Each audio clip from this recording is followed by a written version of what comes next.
Day 260, Sunday, October 15th. Ruth 1.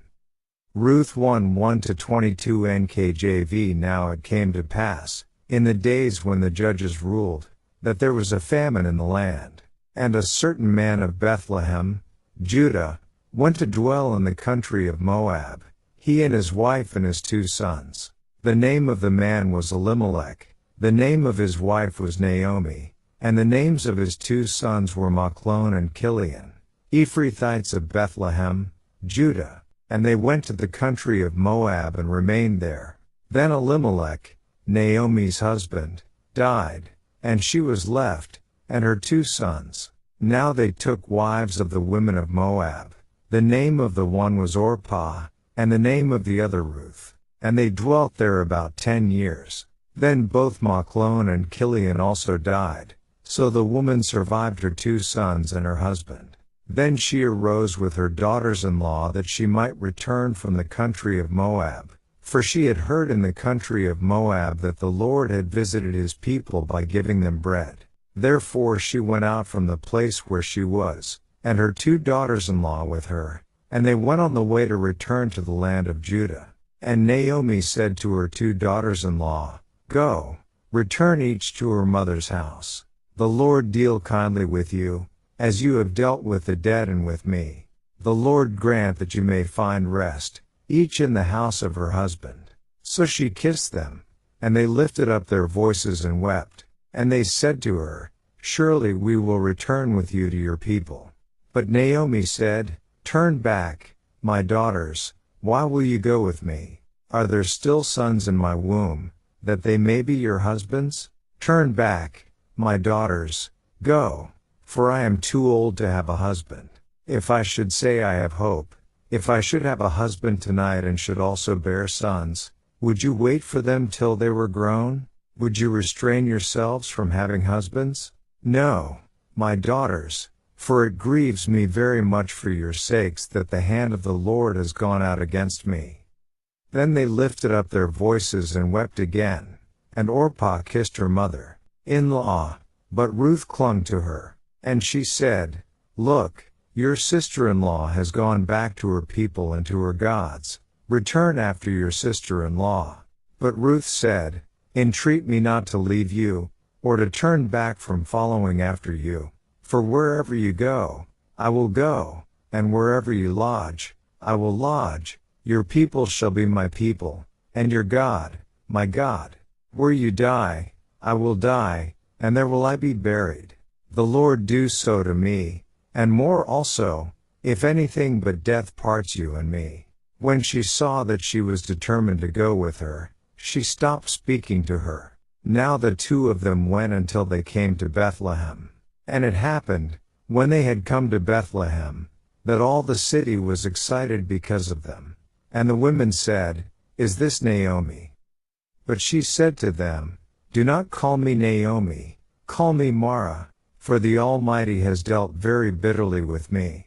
I went out full, and the Lord has brought me home again empty. Why do you call me Naomi, since the Lord has testified against me, and the Almighty has afflicted me?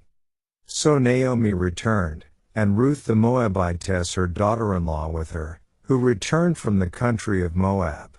Now they came to Bethlehem at the beginning of barley harvest. Introduction to the book. The UCG Reading Plan's introduction to this book states, the book of Ruth chronologically overlaps the book of Judges, and, although not stated in the biblical text, Talmudic tradition names the same author for both, the prophet Samuel. But unlike the book of Judges, Ruth is not part of the second major division of the Old Testament, known as the prophets. Instead, it actually belongs among the third division, the writings, known in Greek as the Hagiographa, meaning sacred writings, and sometimes referred to as the Psalms, as the book of Psalms is the first book of the writings in order of arrangement and makes up the largest portion of this section. The Beyond Today Bible commentary covers some material from the writings and commentary regarding the prophets when that material has a clear timeliness and helps to further elucidate the historical material in the prophets. Ruth does just that, giving more details about the period of the judges and providing an important link in the family of Judah, from which the kings of Israel will eventually spring. The story is set in the difficult days of the judges, which were marred by appalling spiritual, moral, and social decline. Yet, as the story unfolds, we discover that within the corrupt society there were still true believers, simple folk who tried honestly to love and serve God, and to live generously with their neighbors. The unveiling of Ruth, of her mother-in-law Naomi, and of her husband-to-be, Boaz, reminds us that true sacred history is not learned so much in the annals of heroes and kings, as in the daily lives of godly women and men. The book of Ruth should be required reading for any who study the era of the Judges, for it brings much-needed balance to our impression of that age of spiritual disarray. Lawrence Richards, The Bible Reader's Companion, 1991, Introductory Notes on Ruth. This heartwarming and encouraging book provides an example of the variety of instruction God has laid out in His Word. The entire book is a self-contained short story about a few central characters, similar in that regard to Esther. There is no direct instruction from God, no commands, no correction from a prophet, no expounding of God's law. There are, however, great themes and lessons in the book, one being that God blesses those who seek to obey Him, sometimes in very unexpected ways. This is the experience of the main character Ruth, after whom the book is named, making this book one of only two in the entire Bible named after women, the other being Esther. Remarkably, Ruth is not an Israelite but a foreigner, a Moabitess. Yet she will not remain so but will be grafted into Israel, and not just grafted in but honored by God with an important position in the lineage of David and his descendant the Messiah. Whether the book's author actually is Samuel or someone else, there is a clear sense of respect for a foreign-born woman wanting to submit herself in obedience to God and follow His way of life, and in doing so to have such a major impact on Israel's future. Ruth is one of the 5 books of the writings known to the Jews as the Megilloth, the other 4 being the Song of Solomon, Ecclesiastes, Lamentations, and Esther. While the word Megilloth simply means rolls or scrolls, this term is used specifically of the festival scrolls, that is, the books of the writings read in the synagogues at feast times. One of the major threads running through the book of Ruth is that of harvest, specifically the smaller spring harvest, first of barley and then of wheat, see Ruth 1:22. For this reason Ruth is traditionally read in Jewish synagogues during the Feast of Harvest or First Fruits, Pentecost, which occurs during this agricultural period in May or June. Interestingly, Jewish tradition says the first Pentecost for Israel was when God gave the law at Mount Sinai and Israel accepted it, thereby truly becoming His people. Ruth is the story of a woman who accepted the laws of God and thereby became part of God's people. It should be noted that the harvest of Israel as God's people typified the spiritual harvest of spiritual Israel, the New Testament Church of God, the members of which are God's first fruits in this age, as there will be a greater harvest of mankind when Christ returns. The story of Ruth helps to illustrate the fact that all people will one day be given the opportunity to follow God, and that, even today, Gentiles are grafted in among God's first fruits to be part of His early harvest. Paul, Romans 11:24-25, and Peter, Acts 10:9-15, later showed that God intended all along for the Gentiles to be grafted into Israel. Isaiah 56:3-7, Leviticus 19:33. It was also at Pentecost that the nation of Israel entered into its covenant marriage with God, and this was symbolic of the marriage relationship Jesus Christ was to have with spiritual Israel, the church. Clearly, love and marriage, as representative of God's relationship with His people, is also a theme of the book of Ruth. Boaz, picturing Christ, marries Ruth, who represents the church. He is the husbandman who protects, provides for and cares for his bride. Finally, another overarching theme of the book is clearly that of the kinsman redeemer. The Hebrew word for kinsman, goel, appears 13 times in Ruth and basically means one who redeems. The New Open Bible, 1990, Introductory Notes on Ruth. The need for redemption is made clear early in the story, and its accomplishment through buying back land, Levirate marriage and the perpetuation of the family is the grand conclusion. The book thus provides a clear picture of the kinsman redeemer, an individual who through relationship is able to intervene on a family member's behalf. In this role Boaz prefigures Jesus Christ, who became a real human being so that he might be our kinsman, and qualify as, that is, meet the conditions of becoming, our Redeemer. Bible Reader's Companion, Introductory Notes on Ruth. What a wonderful picture. It should be noted that the exact time of the story of Ruth within the period of the Judges is not clear. Genealogies of Judah's family, as recorded at the end of the book and in other passages, see Ruth 4:18-21, Matthew 1, show the following progression. Salmon by Rahab, the Jericho prostitute of Joshua 6 fame, begets Boaz. Boaz and Ruth have a child named Obed, and Obed begets Jesse, the father of David. Yet there were around 360 years between the time that Salmon and Rahab met and the birth of David, and it seems unlikely that there were only 3 generations between them. Thus, it appears that generations may have been skipped in the genealogy, between Salmon and Boaz or between Obed and Jesse or both. And, before we move into the daily reading, let's review a few themes in a bit more detail. The Levirate marriage. The word Levirate comes from 2 words, levir meaning a husband's brother and ate meaning with. Simply it means with a husband's brother. In Deuteronomy 25:5-10 we find the instructions regarding this law.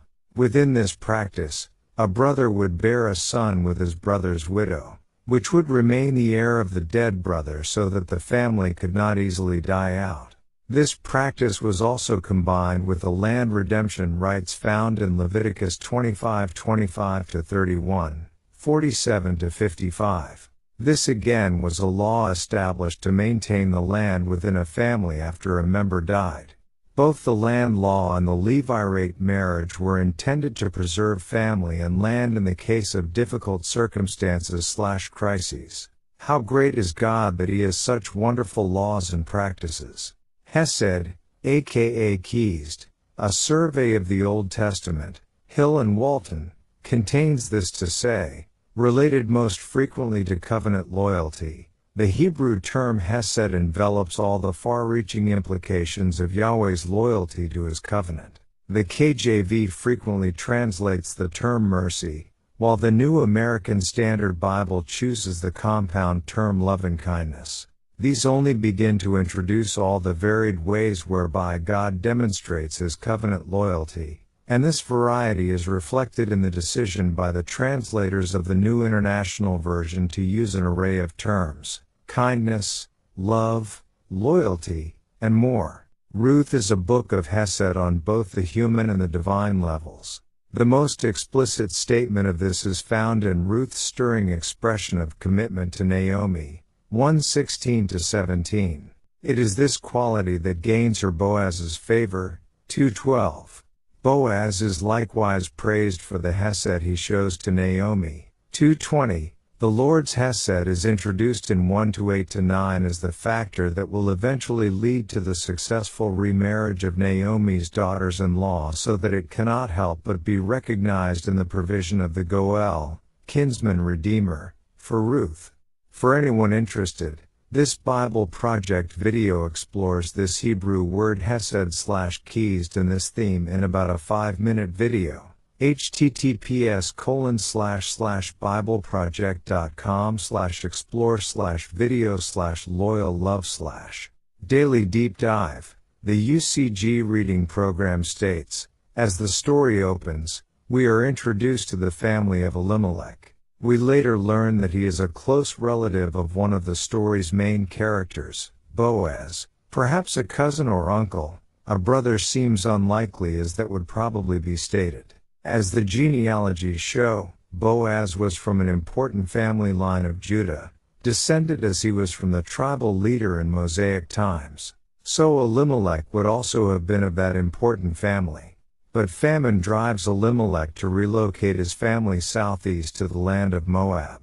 While his action may have been born out of a lack of faith in God to provide for them in Israel, abandoning their inheritance in the promised land and his responsibility to serve as a leader in Judah, it is also possible that he simply believed this was the right way to provide for his family in such a situation, perhaps taking cues from the patriarchs, who moved to Egypt in time of famine.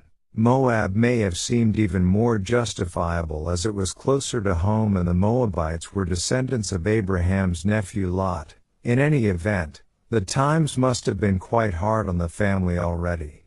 For while Elimelech's name meant God is my king and his wife Naomi's meant my delight or pleasant, they named their sons Machlon, meaning sickly, and Kilian, meaning pining, failing or wasting away. It is not clear whether these names were given at birth or later, similar to Naomi later renaming herself Mara, verse 20. But it is clear that conditions must have been pretty bad. Apparently Elimelech dies not too long after settling in Moab. His sons are wed to local Moabite women, Machlon to Ruth and Kilian to Orpah. Compare verse 4, Ruth 4:10. This was not forbidden in the law God gave Israel, as intermarriage with Canaanites was, see Deuteronomy 7:3, though there were prohibitions related to the offspring of intermarriage with Moabites, which we will address at the end of the book. But these particular marriages produced no children. That may be because the marriages were rather short-lived, depending on when the weddings took place. The sons, it turns out, were named appropriately, as they both died early deaths 10 years after their father. With her husband and 2 sons dead, and thus no men to provide for the family needs, Naomi realizes that her prospects in Moab were bleak. Seeing herself as a further burden to her daughters-in-law, and hearing that agricultural conditions in Israel had improved, Ruth 1:6, she determines to return to her homeland and entreats Ruth and Orpah to return to their families and remarry. They, however, want to go with her. But she knows the hardships each of them would face in Israel, not only as widows, but especially as foreigners. They would be impoverished and outsiders, and she could be of no help. As an elderly widow, there was no hope of her being married again and having additional sons to give them in marriage. Verses 11 to 13, this according to the custom of Levirate marriage that God gave Israel, wherein a man was to marry his childless dead brother's widow in order to continue his brother's lineage. See Deuteronomy 25:5. Orpah then departs, going back to her people and to her gods. Ruth 1:15. The wording here is interesting. It implies that these Moabite women had actually left their pagan gods when they married Machlon and Kilian. But this was simply the rule of the day, as a wife in ancient Middle Eastern society was supposed to adopt the religion of her husband.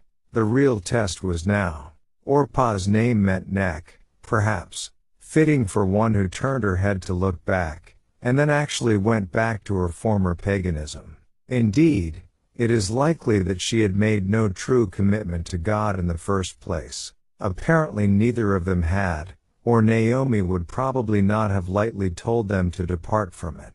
But Ruth was different than Orpah. It is interesting that her name may be a Moabite modification of the Hebrew word reuet, meaning friendship, association or companion.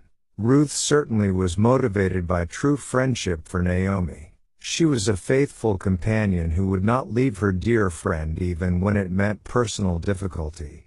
Since there was no one else to care for her mother-in-law, she would stand in the gap and do what she could. This was remarkable character and devotion. But there was apparently more to it than strong friendship.